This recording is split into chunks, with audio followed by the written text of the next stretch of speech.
శ్రీమన్మహాభారతము 256వ రోజు. ఓం అస్మద్గురుభ్యో నమః. నారాయణం నమస్కృత్య నరం చైవ నరోత్తమం దేవీం సరస్వతీం వ్యాసం తతో జయం ఉదీరయేత్. శ్రీమన్మహాభారతము ఆది పర్వము 169వ అధ్యాయము ద్వారా సూతమహానుభావుడు శౌనకాది మహర్షులందరికీ ప్రవచనం చేస్తూ ఈ రకంగా చెబుతూ ఉన్నాడు. ఓ మహర్షులారా, వైశంపాయన మహర్షి జనమేజయ మహారాజుకు శ్రీమన్మహాభారతాన్ని ఉపదేశం చేస్తూ ఇలా చెబుతూ ఉన్నాడు. ఓ రాజా, అంగారపర్ణుడితోని అర్జునుడు, గంధర్వుడైనటువంటి అంగారపర్ణుడితోని అర్జునుడు ఈ రకంగా అంటూ ఉన్నాడు. ఓ గంధర్వ, భరద్వాజుడు అగ్నివేశ్యునకు ఆగ్నేయాస్త్రాన్ని ఇచ్చాడు. ఆ అగ్నివేశ్యుడు మా గురువైన ద్రోణాచార్యులకు ఇచ్చాడు. ఆ ద్రోణాచార్యుల వారు నాకు ఆ దివ్యమైనటువంటి అస్త్రాన్ని, ఆగ్నేయాస్త్రాన్ని ప్రసాదించాడు అని అర్జునుడు వెంటనే ఆ గంధర్వుని పైన ప్రజ్వలిస్తూ ఉండేటటువంటి ప్రదీప్తం అస్త్రం ఆగ్నేయం దదాహాస్యరథంతు తత్, వెంటనే ఆగ్నేయాస్త్రాన్ని ప్రయోగించాడు. అది గంధర్వుని యొక్క రథాన్ని తగులబెట్టింది. అప్పుడు రథహీనుడైనటువంటి ఆ గంధర్వుడు అస్త్రశక్తి వలన దిక్కు తోచక నేలకు ఒరగబోయాడు. అప్పుడు మహాబలుడైనటువంటి అర్జునుడు పూలమాలలతో ప్రకాశిస్తూ ఉండేటటువంటి ఆ గంధర్వుడైన అంగారపర్ణుని జుట్టు పట్టుకొని తన సోదరుల దగ్గరకు తెచ్చాడు. అంగారపర్ణుడు ఆగ్నేయాస్త్ర బాణాఘాతముతో మొత్తము తనలో ఉండేటటువంటి చైతన్యాన్నంతటినీ కోల్పోయాడు. ఆ అంగారపర్ణుని భార్య కుంభీనసి. ఆమె భర్తను రక్షించుకోవటం కోసమని వినమ్రముగా ధర్మరాజును శరణు కోరుతూ ప్రార్థన చేస్తోంది. ఈ రకంగా అంటూ ఉంది. త్రాయస్వ మాం మహాభాగ పతించ ఇమం విముంచమే గంధర్వీ శరణం ప్రాప్త నామ్నా కుంభీనసి ప్రభో. ఓ మహానుభావ, నన్ను కాపాడండి, నా భర్తను విడిచిపెట్టండి.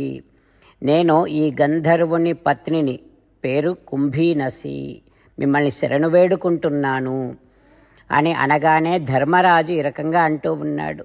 నాయనా అర్జున, ఈ గంధర్వుడు యుద్ధములో ఓడిపోయాడు, తన కీర్తిని కోల్పోయాడు, పరాక్రమము పోయింది. ఇప్పుడు ఈ భార్యయే తనకు దిక్కయింది. ఇటువంటి శత్రువును మనం చంపకూడదు, వదిలిపెట్టు అని అనగానే అర్జునుడు ఈ రకంగా అంటూ ఉన్నాడు. ఓ గంధర్వ, ఇక బాధపడకు. ఇప్పుడు కురురాజైనటువంటి ఈ ధర్మరాజు నీకు అభయమిస్తున్నాడు అని అనగానే గంధర్వుడు ఈ రకంగా అంటూ ఉన్నాడు. జితోహం పూర్వకం నామ ముంచామి అంగారపర్ణతాం నచశ్లాఘే బళేనాంగ ననాంనా జన సంసది. ఓ ధర్మజా, నేను ఓడిపోయాను, అందుకని అంగారపర్ణుడు అనేటటువంటి నా పేరును కూడా నేను వదిలేస్తున్నాను. ఇక జనసమూహములో నా బలాన్ని గురించి నేను గొప్పగా చెప్పుకోను, కనీసం నా పేరు కూడా నేను చెప్పుకోను. అయితే నేను ఈనాడు ఓడిపోయి కూడా దివ్యమైనటువంటి అస్త్రధారి అయిన అర్జునుడి యొక్క, పాండవ మధ్యముని యొక్క స్నేహాన్ని నేను పొందగలిగాను.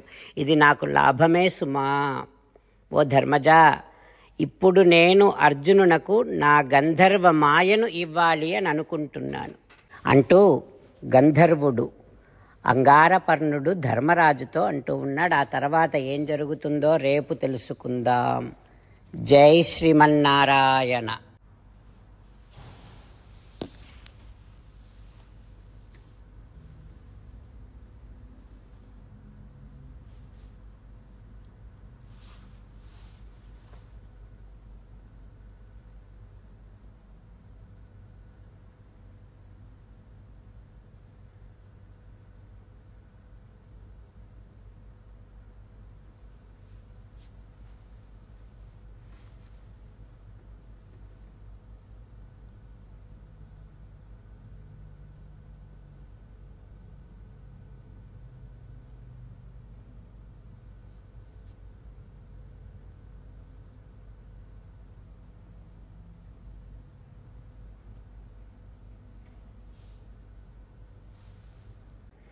జై శ్రీమన్నారాయణ. అమ్మా నాన్నలకు సాష్టాంగ నమస్కారం చేద్దాం. మన ఆచార్యవర్యుల శ్రీచరణారవిందములకు సాష్టాంగ నమస్కారం చేద్దాం. శ్రీ వేదవ్యాస మహర్షుల వారి దివ్య పాదారవిందములకు సాష్టాంగ నమస్కారం చేద్దాం. శ్రీ విఘ్నేశ్వర స్వామి వారి శ్రీచరణారవిందములకు సాష్టాంగ నమస్కారం చేద్దాం.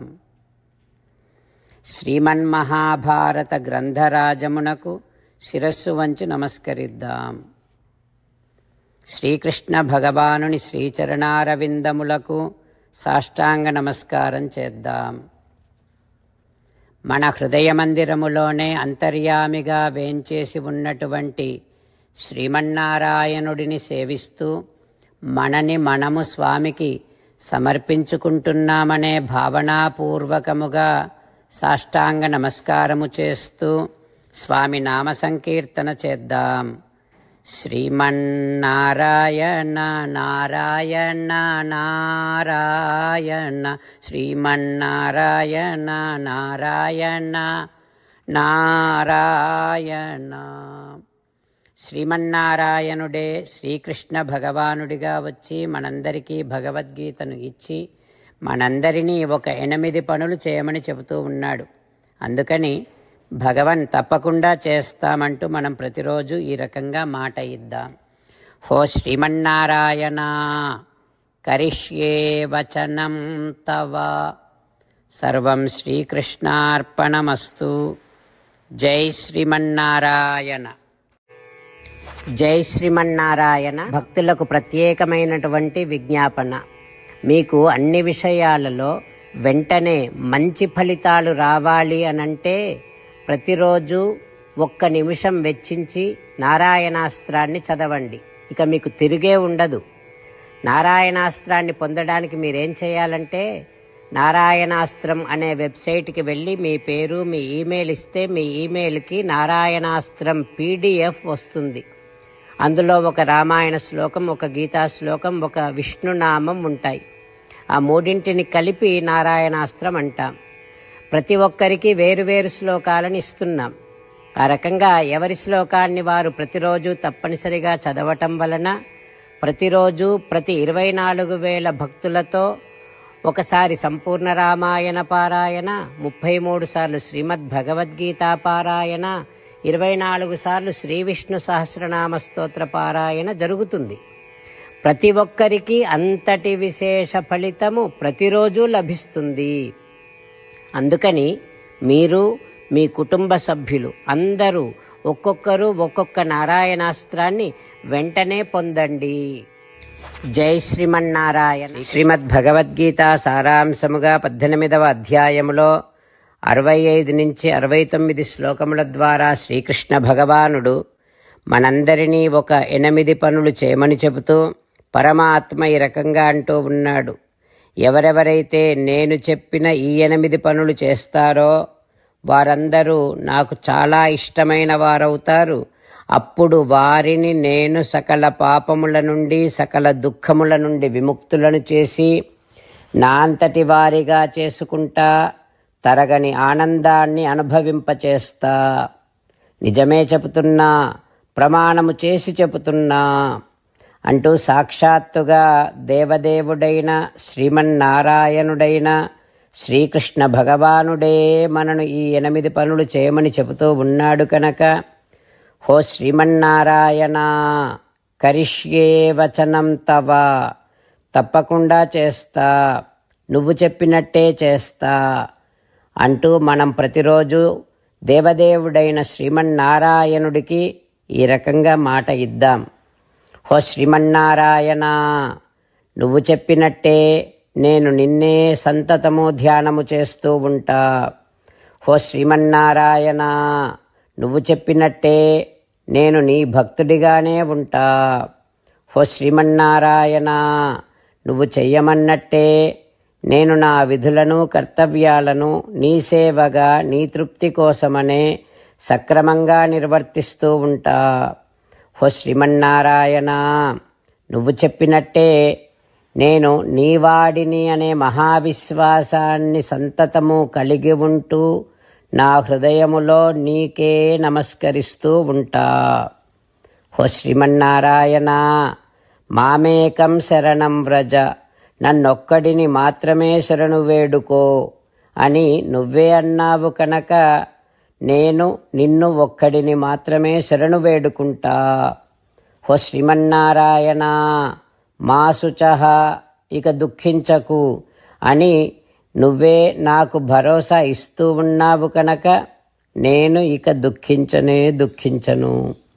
ఓ శ్రీమన్నారాయణ, నువ్వు చెప్పినట్టే నువ్వు నా కోసమని చెప్పిన శ్రీమద్భగవద్గీతను ఎప్పుడో ఒక్కసారి కాకుండా ప్రతిరోజు కనీసం ఒక్క శ్లోకాన్నైనా అనుసంధానము చేస్తూ గీతోపదేశాన్ని జ్ఞాపకం చేసుకుంటూ ఉంటా.